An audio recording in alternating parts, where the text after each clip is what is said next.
Les gens normaux sortent et font des expériences. Et l'une des expériences a révélé un fait étonnant qu'on ne nous a pas dit, et cela détruit toute l'idée de ce système héliocentrique. Et c'est la Lune.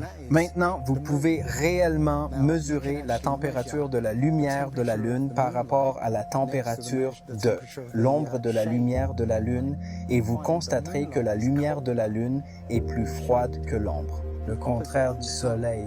Donc la Lune émet sa propre lumière, et cette lumière est l'opposé de celle du Soleil. Maintenant, cela vous dit qu'elle ne réfléchit pas la lumière du Soleil. Elle produit la sienne, et sa lumière est différente de celle du Soleil. Donc, vous savez, la communauté scientifique ne nous a pas dit cela, n'est-ce pas? Parce que ils ne nous le diront pas, parce que cela détruit cette idée que le Soleil, vous savez, éclaire la Lune. Tout le monde sait, comme si vous êtes au soleil, il fait plus froid à l'ombre, n'est-ce pas? Donc s'il fait 100, Exactement. il fait 90 degrés à l'ombre, vous allez à la lumière de la Lune, surtout lors d'une pleine Lune, surtout si elle est haute dans le ciel, la Lune est un objet indépendant. Elle ne réfléchit pas les rayons du Soleil. Le Soleil est son propre objet. Aussi, vous savez, à peu près de la même taille, ce qui...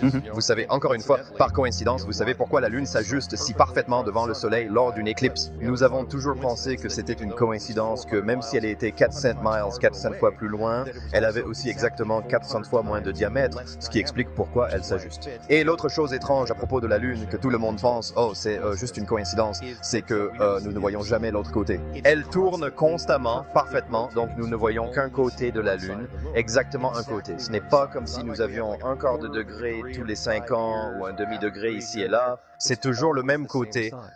Il n'y a pas de coïncidence quand il s'agit de ce système. C'était délibérément, mais je pense que c'était délibérément construit pour être détecté, et je pense que nous étions naturellement censés comprendre cela, peut-être aussi tard que dans les années 1970. Mais le gouvernement l'a compris en premier, et ils ont dépensé énormément d'argent pour essayer de le garder secret.